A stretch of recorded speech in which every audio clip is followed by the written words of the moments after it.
Hello and welcome. My name is Yossi Subar, and I'm a partner in the real estate group here at Davis Gilbert in New York City.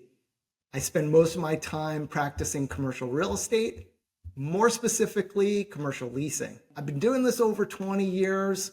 I can tell you one thing, it really hasn't changed that much since I've been doing this.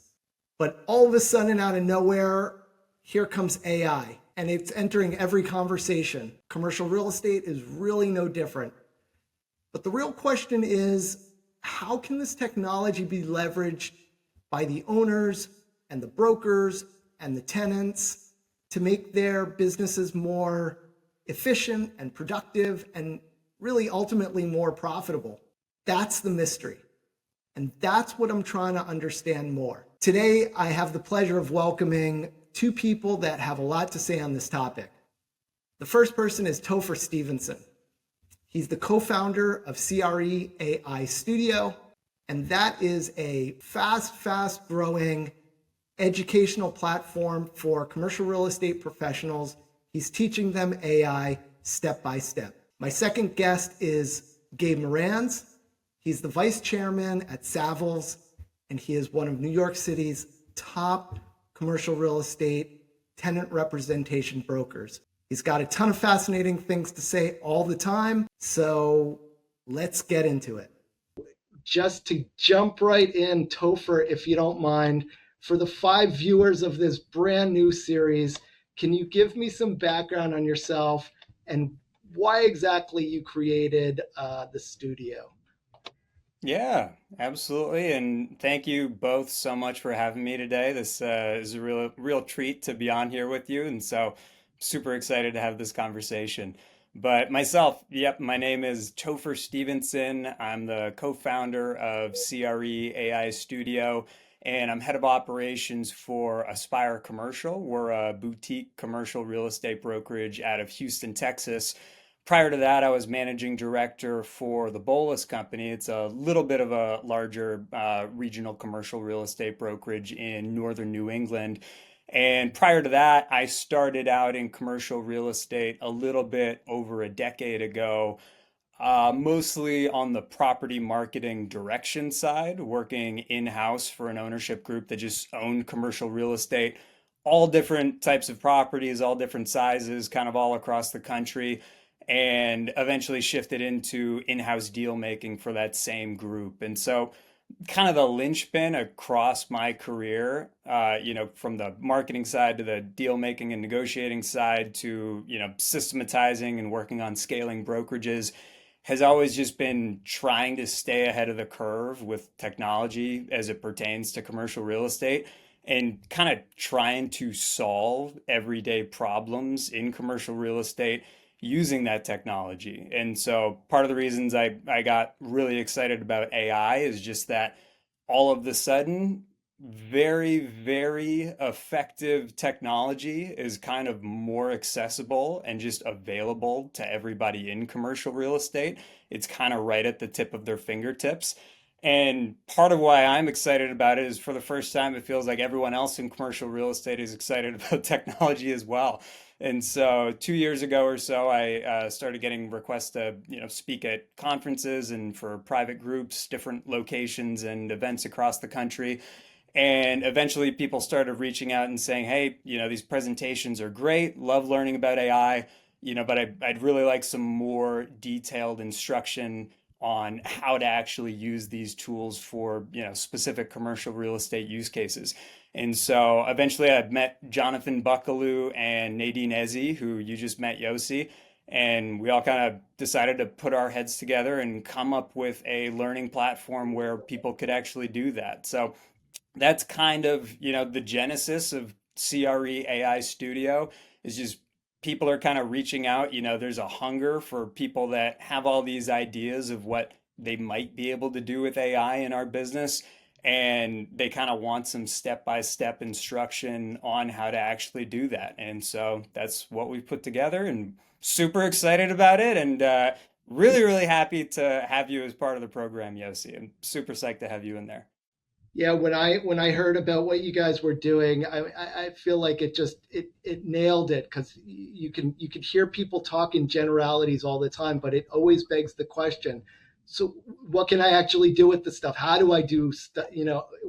What can I do? How do I do it? And from what I've seen so far, you guys are doing an amazing job walking people step by step through what actually can be done. So I'm really excited to kind of get into this and talk more about it on this video session here.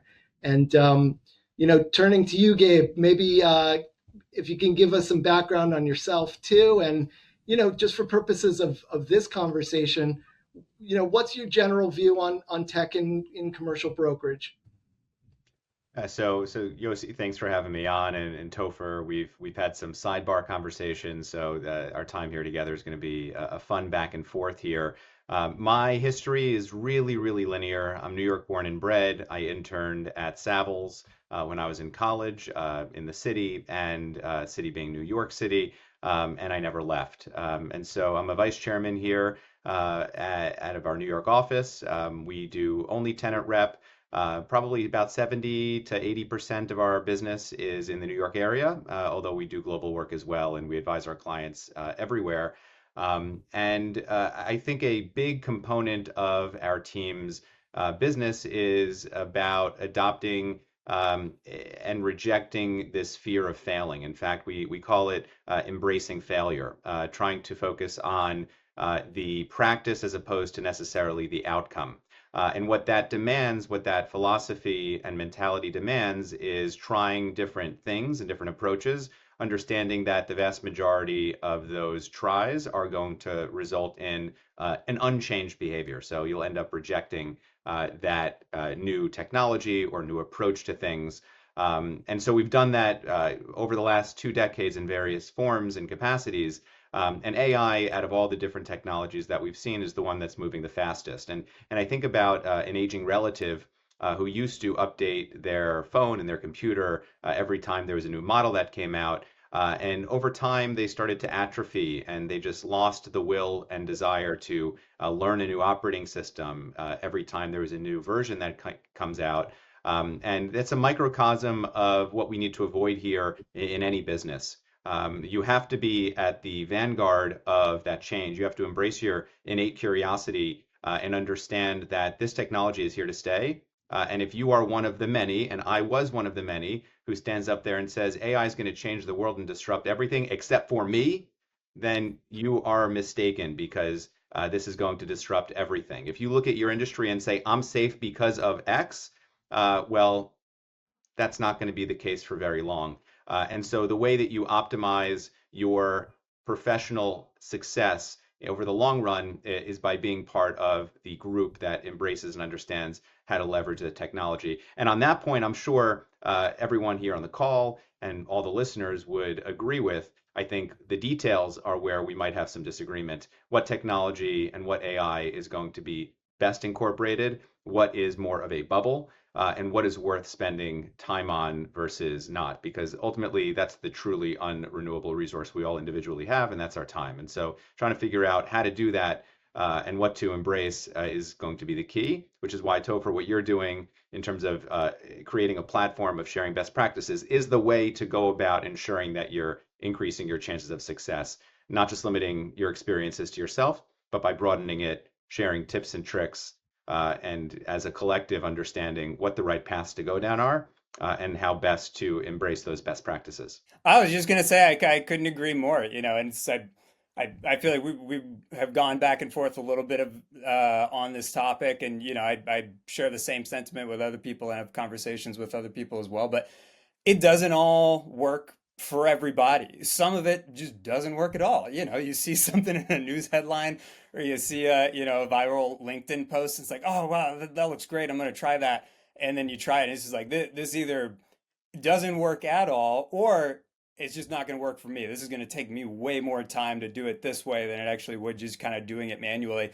But, I think that's kind of the reason, like you said, you do have to be at the vanguard. You have to test and experiment and see what does actually work for you, what does actually save you time. Because when you start to get some of that time back, you'll start to have additional ideas for, oh, hey, maybe here's three more ways that I could use it. And then, the light bulb turns on and eventually it'll just become rocket fuel. But it is going to take some testing and experimenting and some scrutiny, for everybody in the industry and everyone in the world before they get there. And there are a lot of false prophets out there. There are a lot of false prophets out there, and it's not all malicious. I think there are some real believers in their prophecy, and they don't fully understand that they're a false prophet. And so, understanding who are the real prophets, who are the people who get the technology, who understand the direction that it's going in, because frankly, it's terrifying, and I feel like I'm pretty close to it. And in spite of that terror, just kind of going back to what I said before, you have this mentality of embracing failure, understanding that diving into something, spending a weekend might be a lost weekend, but if you don't have that approach, it's going to be a lost career. So weekend versus career is really what you have to weigh. Yeah, for sure. I mean, on that front, Gabe, what do you think is the biggest disconnect between technology and actually how deals get done in the real world? So I think that there's a point in time where we are going to be at a level where AI tools, particularly agentic AI, will be able to do parts of our collective job. So I'm a tenant rep on the brokerage side, you're on the legal side, and there are going to be AI tools from an agentic standpoint that will do some of what we're doing on a day-to-day basis, but it will not replace the person ultimately who is guiding that tool. And so when we think about things like that, you don't go from 0 to 60 overnight. You have to understand a lot of the different components that lead you to that point. And so, for example, when I poll several of the 200 people who work here on our floor, almost everybody is utilizing AI in some capacity, but it's not autonomous. It's not going off on its own. It's not acting as an agent. We're going to get to that point. We could get to that point in 6 months from now, 2 years from now, 10 years from now. I would wager that it's on the closer end than on the farther end. But you also have to know how to apply that.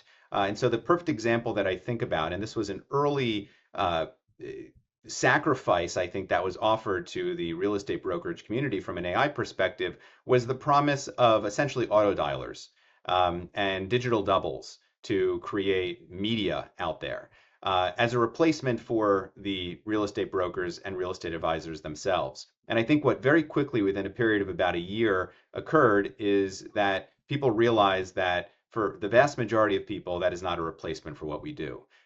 You can dial it up in a way that makes you better time oriented, you are maximizing your efforts. But ultimately, I think the crux of where we are right now is it is purely a tool. Where we're going is it is a tool that will replace a lot of what we do right now versus the way it's working right now, where it's just allowing us to scale our efforts. We can now write 10 emails in the period that it used to take us to write one. But is there a near future where it's automatically writing emails for us? I think so. I think we're not that far away from each other. And this is all very elementary. The direction that AI is going in is going to be far more severe in terms of that disruption. And I think it's an existential threat as well, particularly for the younger people in professions who don't have the luxury of time to learn the ropes and understand the foundational steps that's required to become mid-level and senior. And so we're racing against time in many ways, and it's imperative for everybody to understand what's capable, what's possible, but also learning the basics without AI so that when AI becomes more of a feature, they can utilize it to its max. It's thinking about like a chef, right, in a kitchen. Right now, you mix the ingredients, you bake the cake, and the cake comes out and it's delicious. AI is going to be doing a component of that, but unless you know all the different steps to bake that cake, it's going to be hard to instruct AI in order to bake the cake for you. I think that's a terrific point. If you don't mind me chiming in, Yossi, I gave a presentation to a YPO organization recently, and they were just asking about like AI, like, okay, is it going to be replace everybody? What kind of career path should I go down? And to me, it's not necessarily what career path should you go down because it is going to affect everything. It just is. It's just a matter of time.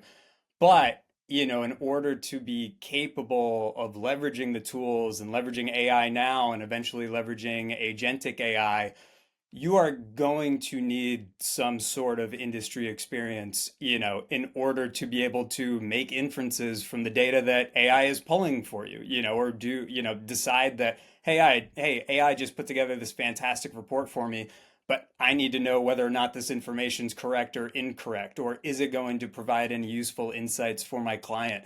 And the analogy I normally give, which is a little more abstract, but just the concept of business books. You could read one business book from a business leader, and he says, okay, everything you need to do must be done with urgency. Everything is urgent. People who are urgent win. And people who get to the top of the ladder in business have urgent mindsets and they get everything done immediately. And then you read another business book from another business leader, and they say, well, that's true, but you really also need to make time for the things that are very important but not necessarily urgent if you ever actually want to push your business forward. And it's like, okay, these are very successful people. Which one of them are right? They're both right, in the correct context and, in the correct scenarios and situations. But it all kind of comes down to your specific scenario, your specific industry, and how you're applying all this information. So, when people say, oh, overnight, business consultants are just going to be gone because agentic AI is going to be able to answer all of your business questions. I'm just of the mind that that's not really true. It's going to be able to pull you a lot of information. It's going to be able to make some inferences on its own, but it's going to come down to you to have the correct industry experience in order to make use of all this information and this data that it's providing you, and knowing what is the correct time to actually put this information that it's giving you to work. My favorite quote that summarizes that, David Solomon, who's the CEO of Goldman Sachs, he made the observation recently that in the old world, it used to require hundreds of hours of analyst prep to prepare an S1, which is a pre-IPO securities filing for a company that's planning to go public. And now they could do it in a period of hours through AI, which accomplishes 95% of the outcome. But his comment was not on the 95. He said it has made that final 5% that requires human guidance incredibly important, way more so than it ever was. And I think it's going to be that 5% across industry. So, a lot of this conversation is about the abstract. We're talking about how AI is going to disrupt, and people hear that all the time. A question for you, Topher and Yossi. I'm sorry if I'm jumping ahead, but I'm Please. curious, Topher. In what ways are you seeing people from like taking it from the abstract to the more practical? How are you seeing people utilize AI effectively right now, outside of just the basics of email editing and marketing assistance? Yeah. Yeah, no, that's a terrific question. And part of kind of what I love about AI and kind of where AI is taking things is, I think you'd agree with this, Yossi and Gabe, to some extent, commercial real estate has always been at least a little bit, behind the times in terms of adopting technology. And you could point to a million reasons for that. It can be a multi-generational industry, and some people are resistant to technology. But also, it's a very nuanced industry. It is a very difficult industry to create technology that solves everybody's problems across the board. You have brokers, you have property managers, you have ownership groups, you have attorneys, and then within those silos, you have your own silos. You have your tenant reps, you have your landlord reps, you have people doing investment sales.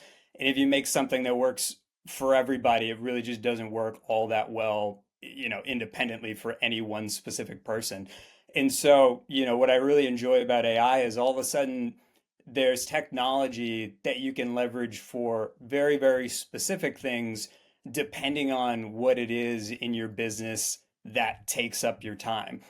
And I know you mentioned, okay, what can you do outside of marketing? There are a lot of things you can do outside of marketing, and I know for someone like yourself, you're working at a very established firm. It's probably a very, very resource rich environment. I'll do presentations for groups like SIOR, who they're very, very productive brokers. You might assume every single broker in the room has their own dedicated marketing and administrative assistant, they're creating all their pitch decks and their brochures, and there's just kind of nothing to worry about there. And I'll still show them, technology that can create a pitch deck for you or create a brochure for you very quickly. And 18 people come up to me after the presentation. They're like, man, that's amazing. I work at an office with 3 people. We're all doing our own stuff all the time. You have no idea how much time this is actually going to save me so that I can actually be out in the field, meeting with people and generating more deals. So I know that's the exact opposite of what you asked for, but the point is that depending on what it is that is sucking up your time, these things that happen, every hour, every day, every week that are bottlenecking you from, just picking up the phone and having conversations with your clients and understanding what their needs are. There's a lot of different ways to leverage AI to alleviate those bottlenecks. So it could be something like marketing, or it could be, something even more mundane, like data entry. And I know an example that we were just kind of riffing on when we had our pre-call was the example of, so we launched CRE AI Studio. I did a webinar, kind of like this to promote it. I had a QR code at the end, and people scanned the QR code and filled out a form online. And I got like 100 different emails from people who wanted to sign up for this platform, but I didn't actually have time to set anything up, on the back end to automatically give them access to the platform yet. So all of a sudden I have 100 emails that I have to go through and deal with. It was very simple for me to put together an automation that said, hey, I'm going to go through and label each one of these emails CRE AI Studio, and then it's automatically going to put those people into a Google Sheet with their email address, and it's going to send them the information to CRE AI Studio with their access. And so that's an example for me personally that I used, but that's an example that almost anybody in a brokerage position could be using to save time. Like you had a really busy day, you were out on tours, you were pitching a new client, you get back, you have 20 to 50, LoopNet leads sitting in your email. And yeah, you could just respond to all those emails really quickly, or you could actually beam that information into your CRM really, really quickly so that it's actually actionable in the future, not just today when you're answering that email. And so that you can quickly and effectively actually follow up with those people, because you know as well as I do, it's not just the initial response that you give people, it's the follow up. It's what do you say 1 week later? What do you say 2 weeks later to actually keep yourself in front of these people and try to put a deal together? So not everything has to be mind blowing and sexy in order for it to save you time. It doesn't have to be this wildly complex AI system that I built that generated 18,000 leads in 24 hours, or one of those posts that you see floating across LinkedIn.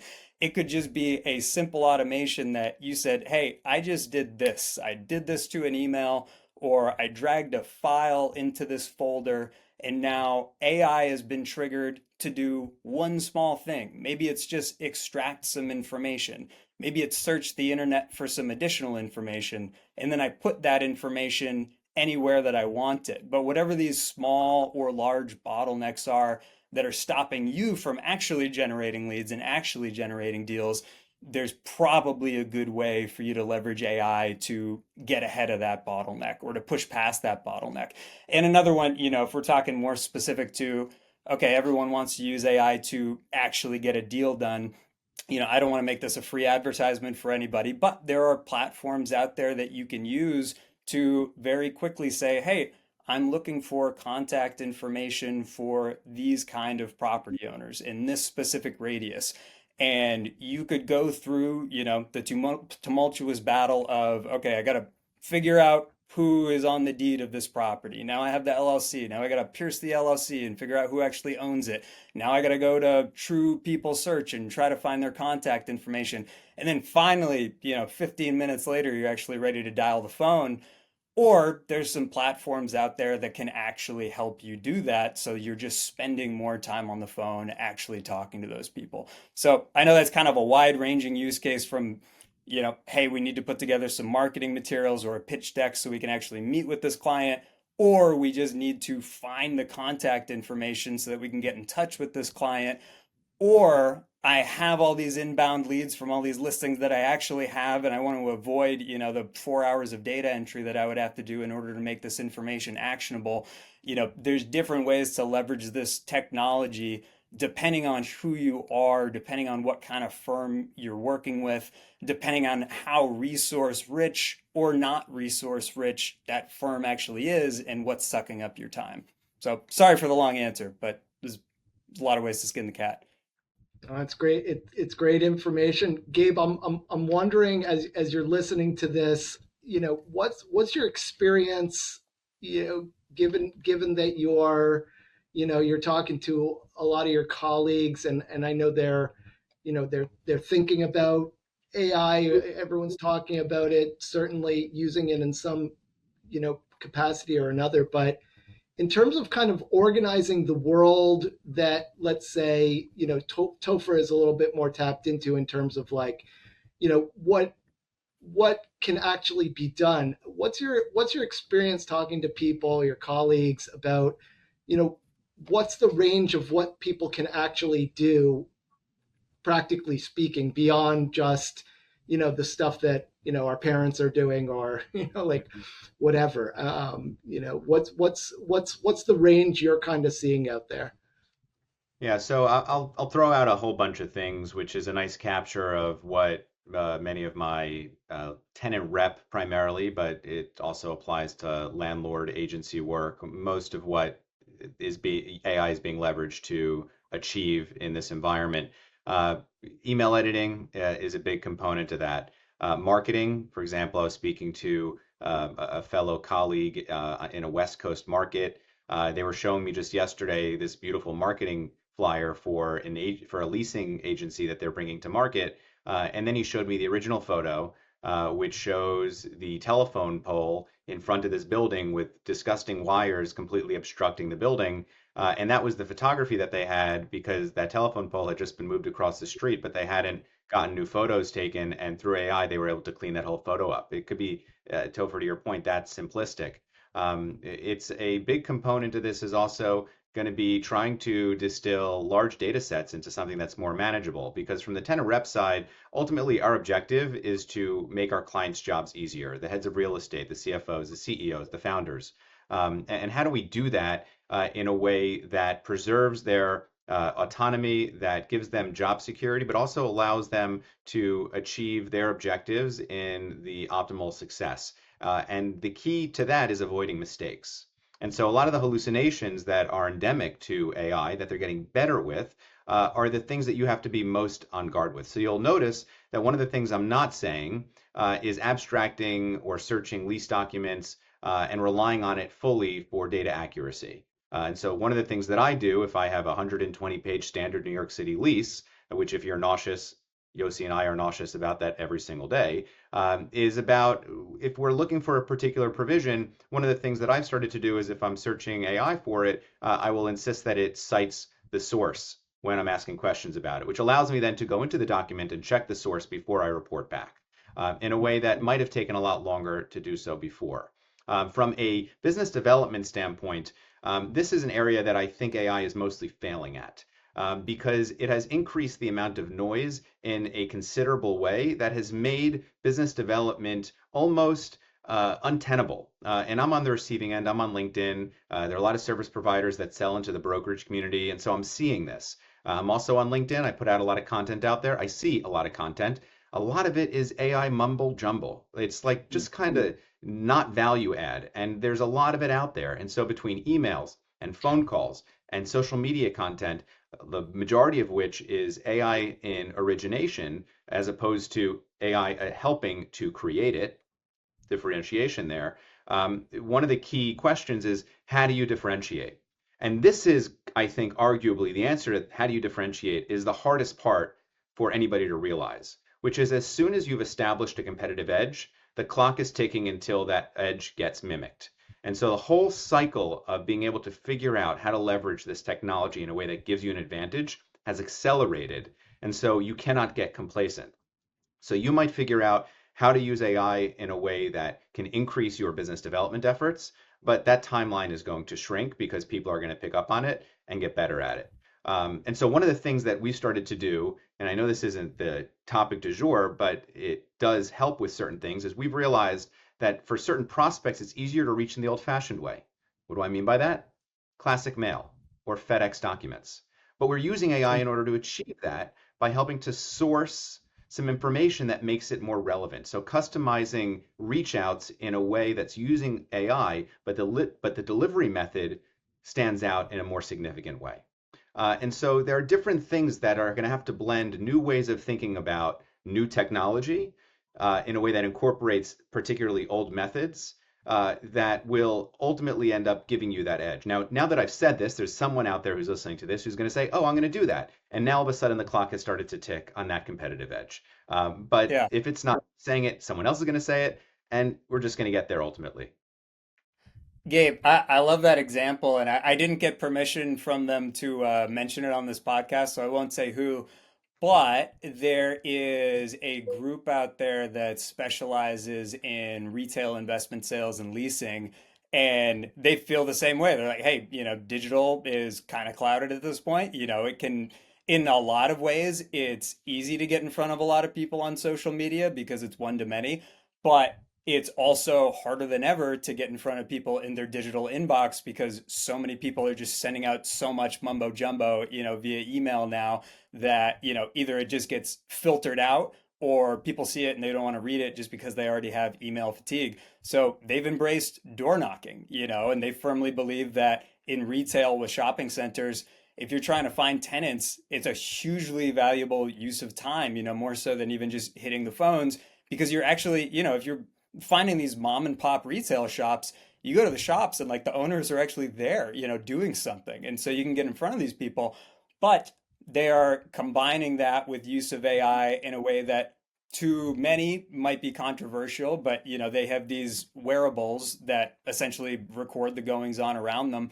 And they're not using this for anything nefarious, but at the end of the day, they have gone through, they've talked to all of these people, and instead of, like sitting there with a notebook, trying to figure out, oh man, what's the best way that we could potentially work with this potential client, they can exit, that door knocking session and they have all these actionable tips from their conversations throughout the day just automatically sent to their phone after they've gone through and had chats with all these people in the community. So again, it's some people might consider that a controversial topic because you're using AI to record the goings on around you, but they're blending old methods of reaching out to people with new technology to be effective in retail leasing. I mean, this is tangential to our conversation here, but there was in the New York real estate scene a little bit of a fervor about 2 months ago, it was towards the end of the summer, where a growing AI-oriented tech startup put up a literal sandwich board on a billboard outside of a major park in New York City, essentially advertising, "Hey, we're growing. We need office space. We need X amount of office space, and if you have it, please reach out to us." Now, I've got a friend who works there. And so what did I do? I picked up the phone and called up Nick and I said, "Nick, you know that I do this. We've talked about this before. How can I help?" And he said, "Gabe, here's the story. We already have an office space. We're having trouble sorting through all of the resumes that we're getting for our recruitment purposes. This is a way for us to stand out." And to me, that was like a brilliant concept because they're taking real estate as a signal for growth and they're using that in a way to stand out with their phone number. And so real estate is being manipulated in a way to cut through AI noise with the recruiting angle. And so there's a lot of different things that we're going to start to see and parts of our world that we think are normal today that are going to get inverted because it's not just real estate that's reordering things, it's the rest of the white collar world. This topic of noise is fascinating, and I mean I see it all the time too. That said, you know, Topher, what you're doing with the studio is a little bit different in that, at least from what I've seen, you're really helping people kind of focus on acquiring tools using AI to really help them in their day-to-day professional lives, not to become noise generators, but to really tap into the tools that can make them more efficient and help them, you know, get get to the more important work and really try to do away with some of the more mundane, heavier lifting kind of stuff that would really take up a lot of time. Maybe it makes sense for us to shift gears a little bit here, and maybe you can help us understand what it is that you're helping people to understand from the AI perspective that can really help them in their day to day as commercial real estate professionals, specifically in the commercial leasing space, and maybe even more specifically in the kind of, tenant rep space. Yeah. And it really kind of comes down to industry specific use cases, and part of what I'm really passionate about, we keep kind of mentioning agentic AI, and is it here yet? Is it not here yet? Some people say yes, some people say no. What is here now is AI powered automations. I know I brought it up earlier, so well, I won't be on my soapbox for too long here, but not everything that you leverage technology for has to be AI. AI is very good at some things. It's not very good, at other things. We have workflows in our company at Aspire Commercial that are very, very automated.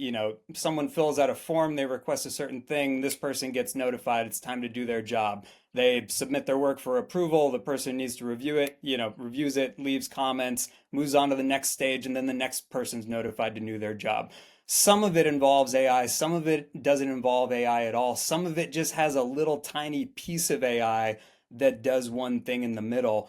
And that's something that really is here now. It's not what I would call fully agentic AI, but it's you do something that is a trigger, and that sets up AI to do a little step in the middle. And then that information or whatever you're doing with whatever you triggered automatically kind of goes wherever you need it to. And so the way we kind of designed the studio is we really, really wanted to get to teaching people how to do this kind of stuff. Like you receive an offering memorandum, you're receiving offering memorandums all day. They're, 30, 50 pages long. You really need maybe 15, 20 deal points out of that specific offering memorandum. How can you set it up so that you receive that email and you just immediately get a follow-up email with those deal points? It's not extremely complicated to do, but there are some things that you should know how to do with AI, that are germane to commercial real estate before you just start, swinging hammers and try to build an automation. And one concept is learning how to build a custom GPT. And the way that I always think about it is, again, there's a lot of different ways to leverage AI based on what's sucking up your time. And step one is just you got to test and experiment, like we've been talking about. You got to figure out what those things are that AI can actually help you with. If you've got an AI to help you do something consistently, there's a good chance that you can customize one of these AI tools, make a custom GPT so that every time you open up AI, it just already knows what you want it to do. You don't have to worry about memorizing a 8 paragraph prompt that you've got it to do that thing that one time. You open it up, you upload the document or whatever you're trying to do with it, and it just automatically knows what you want it to do. In order to be able to create that custom version of ChatGPT or AI, you really need to be reasonably good at prompting first. And so, kind of the workflow, I should say the curriculum flow that we've been going through with CRE AI Studio is kind of exposing folks to a lot of things that AI might be able to help you with, and then going through the prompting best practices for, okay, how can you actually construct a prompt that is going to get AI to do this effectively and is going to limit the likelihood that it's going to hallucinate because it knows the specific information that it's looking for in this document. And then once you've been able to customize AI to work for you, how do you create an automation so that AI just does that automatically, consistently, and just sends you the information for review? So that's kind of how we backed into, the first 8 weeks of curriculum that we've gone through, is just how do we get people to the point where they understand what it's capable of doing, a lot of what it's not capable of doing, how you need to prompt it in order to get it to do those things, and then, how do you customize AI with those prompts, and then finally, how you automate it. So that was kind of a long tirade of what we've gone through so far. But Yossi, are you kind of opening me up to share my screen and show you guys some ideas? Yeah, no, that'd be great. I think Cool. that's the key, and it'd be great to kind of scratch the surface on that one a little bit because what I've been hearing for the past however many months or whatever it is people are talking in large generalities, but the thing that I think is really powerful about what you're doing, and the thing that I specifically was craving, and I think that there are a lot of people out there that are probably craving it and don't even know that they're craving it, is really to, you know, put pen to paper. Get out of the generalities of the amazing things that AI might be able to do for you, and let's see what it can do. Show me what can it do. Absolutely. Topher, it's interesting you talk about custom GPT because I have the series 60 Seconds with Gabe. We've filmed about 140 episodes. We've published 134 of them, and I've uploaded the scripts for all of them.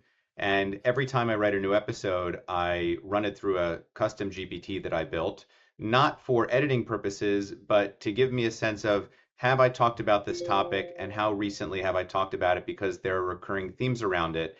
And then what I've also done is I've also uploaded a lot of the vanity metrics, the views, the engagements around it, so I can see what are people interested in. And it's not a coincidence that much of my content now is focused on when I travel to an international city, I feature that city because those are the episodes that by far and away get extremely high engagement from an international standpoint.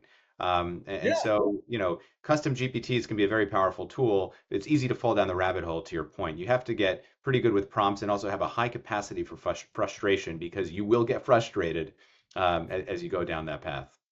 Yeah. Yeah, absolutely. Yeah, I love that use case. Something similar that I do is when a new group reaches out to me about a presentation. I've done a bunch of presentations at this point for brokerage groups and associations, but occasionally a developer, or a real estate syndication group might reach out to me and say, hey, we want a presentation. And I've done a couple and, they went very well. But now I also have, transcripts from those presentations that I've done where we did a Q&A at the end, and I have those Q&As loaded up into a custom GPT.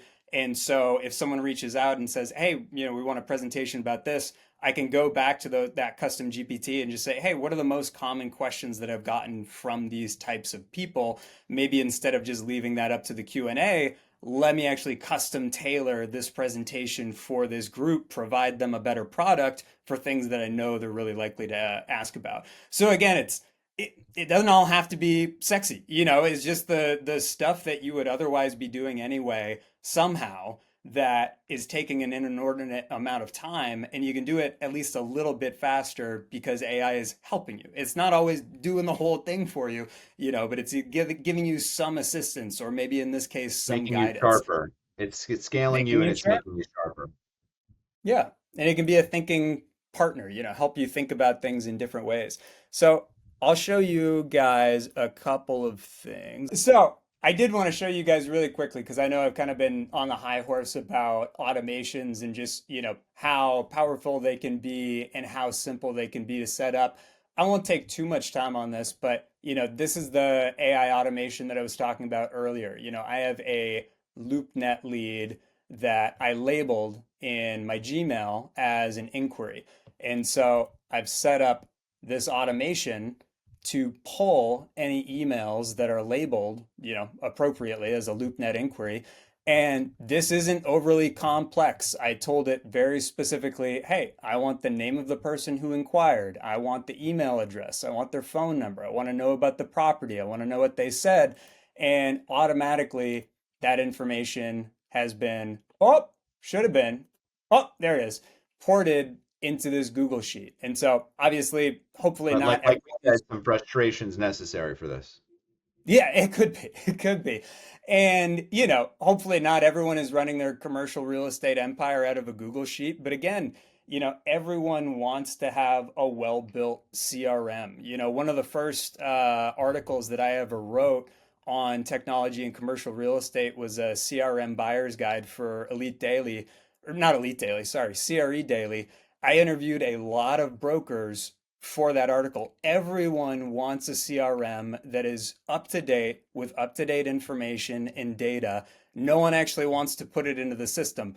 It's not all that hard. I shouldn't say it's not all that hard because there is some frustration. You have to guess and check, you have to interconnect some things. But again, this isn't a 18 million step workflow like the ones you might see flying across LinkedIn. This is 3 steps. You connect your email, you give the AI a prompt, you tell it where you want to put this information, and all of a sudden you have some automated mechanisms to keep updating your CRM so that you have relevant business intelligence and you can continue to follow up with these people and actually put deals together. So I don't want to spend too much time just showing you spreadsheets, but you guys did give me the example when we were chatting last about the idea of, hey, office buildings that are slated to residential conversion that still have existing tenants in the building. That could be an opportunity to reach out to those tenants and see if they need help, in their negotiation or if they want to try to find a new space. Am I on the right page? Did we kind of talk about this as a concept? We did, yep. So I tried this a couple of different ways, and I'll preface this by saying doing it correctly is going to require what we were talking about earlier, that human element, the industry experience, the geographic experience, because you need to know whether or not AI is getting this information correct. But I tried this a couple of different ways. The first one that I did, I started up a Google Notebook, which you guys might be aware of Notebook LM, but essentially the key idea behind Notebook LM is it's AI that is trained on grounding itself only in the sources that you provide it. And so you brought up the point earlier, Gabe, of, hey, AI can still hallucinate, it can still make a lot of mistakes. Notebook LM can do that. It's still AI, it's still a large language model, but it's not trained on, the entire history of the internet and every transcript of, every YouTube video that's ever been created the way ChatGPT is. Notebook LM is trained specifically to be grounded only in the information and the sources that you provide it. So all that is to say, there are a variety of ways to put information into a notebook LM. And so in order to populate this notebook, I used deep research and I told it, hey, I'm a commercial real estate tenant rep in New York City, Manhattan specifically. We want to find examples of some office buildings that are slated to be converted to another use, that have existing tenants in the building. Find as many sources as you can on those types of conversions and any data on the tenants that you possibly can. And it went through, and just with that one single prompt, it found all this information about these buildings and some tenants in the buildings that, for whatever reason, it was triggered to think that these buildings are slated for conversion away from office use. It found a couple of things that it couldn't actually train itself on, but just with one quick prompt, it did find a bunch of relevant information, at least I'm hoping it's relevant, about these buildings that are slated to be converted to some use other than office. So once I had this notebook trained on this information, I just asked it, can you please provide a list of office buildings that are currently slated for conversion to another use but haven't been converted yet, that still have existing tenants, and tell me who those tenants are in each building.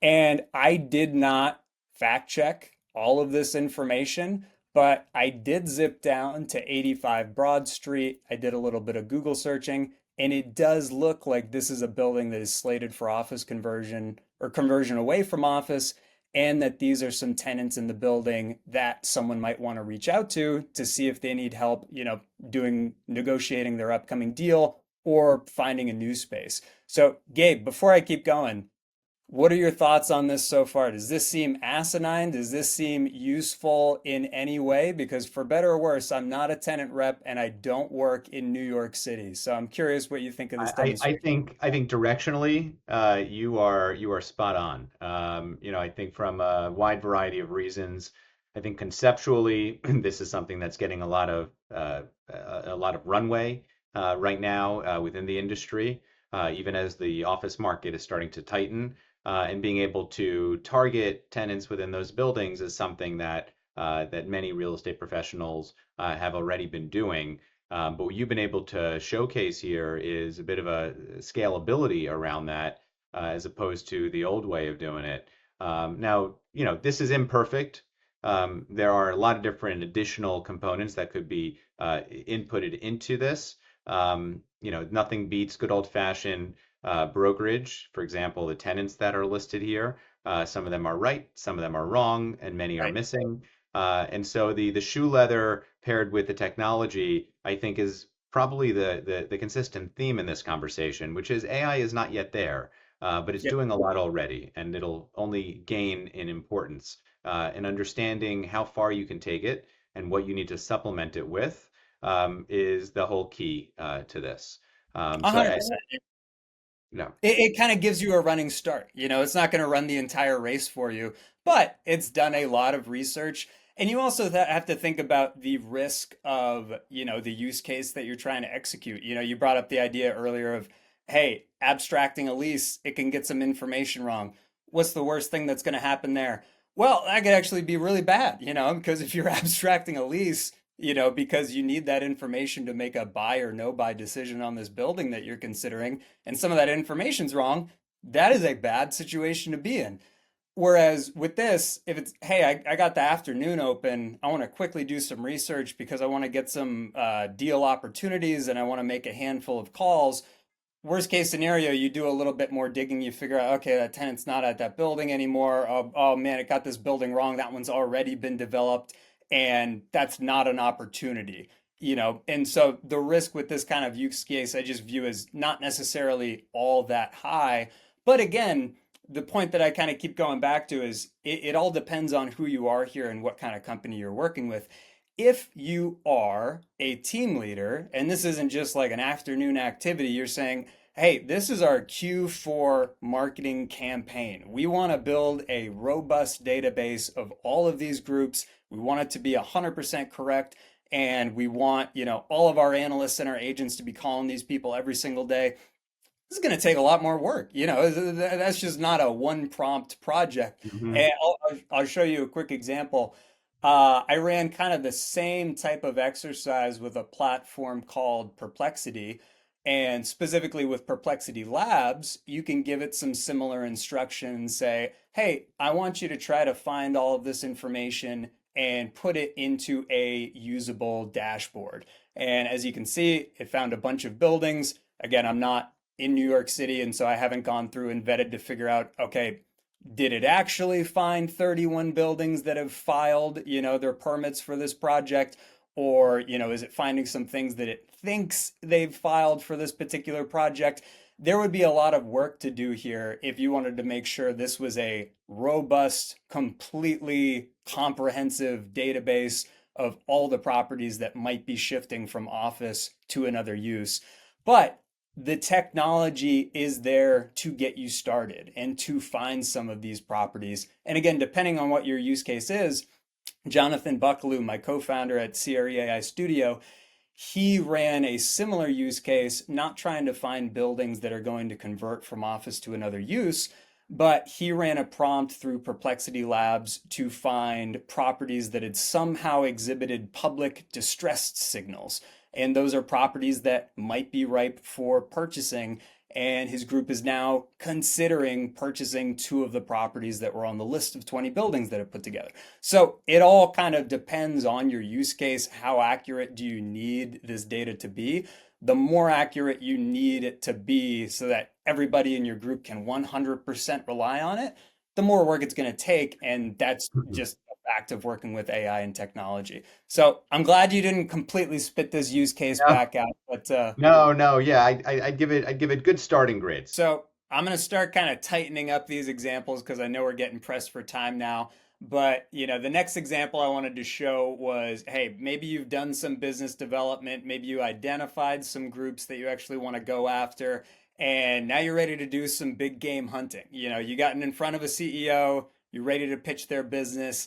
How can you actually wrap your arms around who this tenant is and learn about them and understand their real estate needs so you can pitch their business? Obviously, you want to actually talk to these people. You don't want to let AI do all of the work. But I just wanted to go back to the example of Notebook LM, especially now that it can do deep research. And I believe Gabe actually works with Expedia Group, so I thought this might be a fun, relevant example.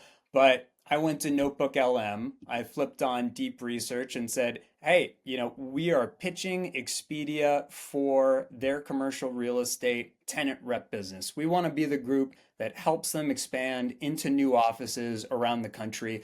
Can you find as much publicly available information on Expedia that would be germane to that as possible? And so, again, went through, it found a whole slew of different sources and information, a lot of them being public filings because this is a publicly traded company. And so there is a lot of information about this company circulating online.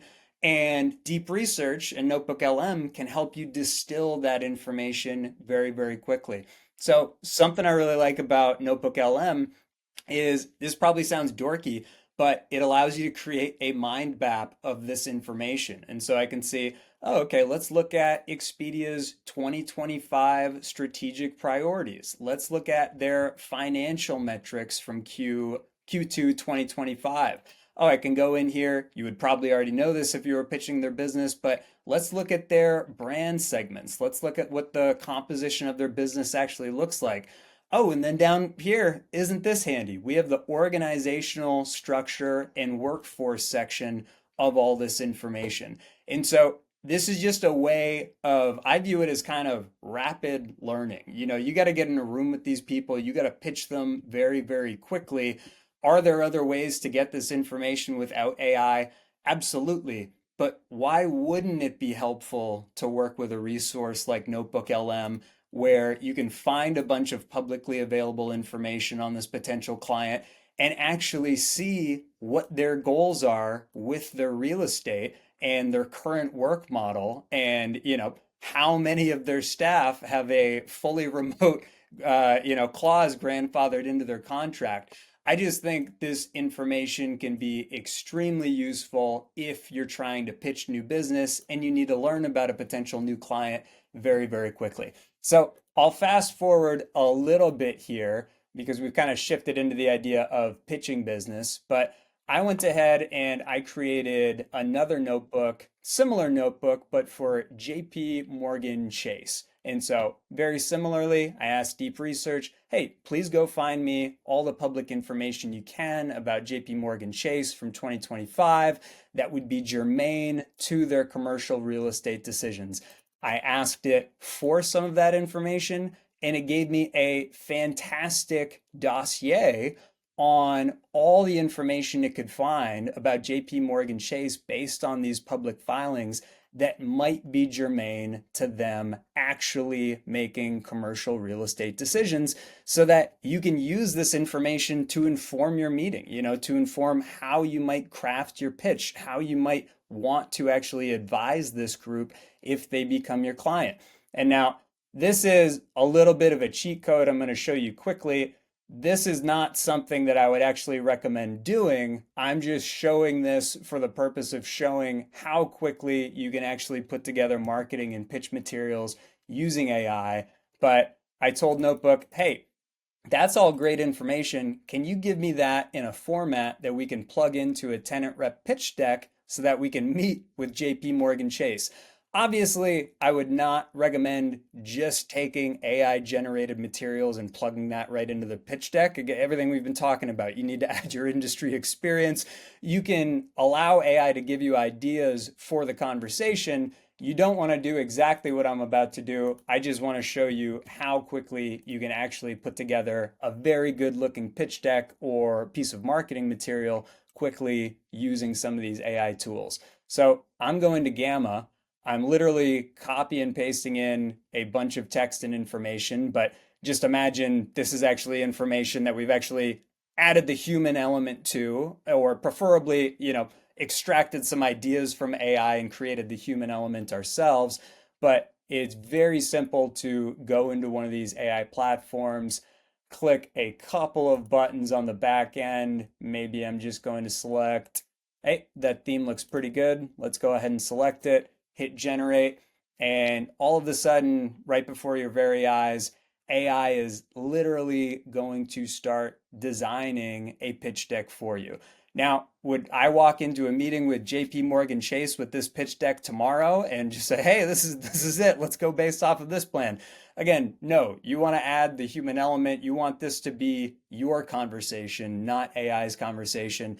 But what I'm trying to demonstrate is how quickly you can take your ideas and visualize it so that you can walk into the meeting prepared and have a pitch deck that is actually going to blow this client away. Or at the very worst, even if you're a very small firm and you don't really have a super supportive staff structure that can produce these kind of marketing materials for you, maybe you're not going to have the absolute best pitch deck of all time, but instead of going in with a, typed up Word document and saying, "Hey, here's our analysis, here's our strategy," you're going in with very, very good looking, compelling visuals to make a case for your strategy and why you should represent this potential client. So I don't want to spend too much time on marketing materials, but again, we are just kind of talking about the tenant rep cycle here. And so one last concept that I wanted to bring up was the idea of creating a site survey.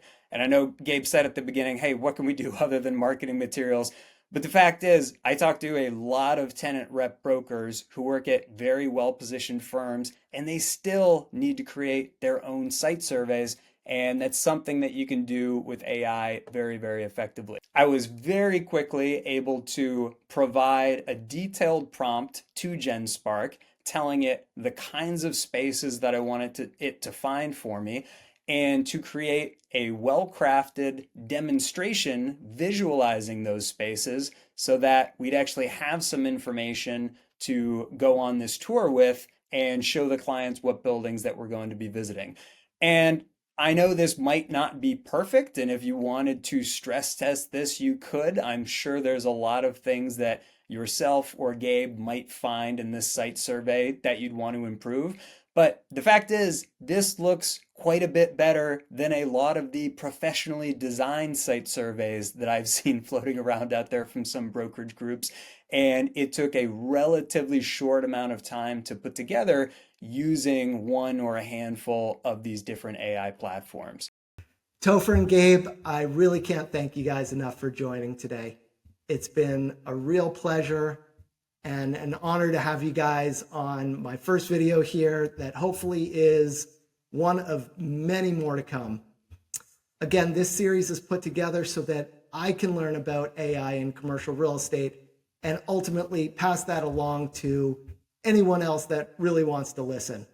So if you've got any ideas of things that you're curious about, drop me a line, send me an email, do whatever you need to do, reach out to me, let me know, and hopefully we can cover it in the future.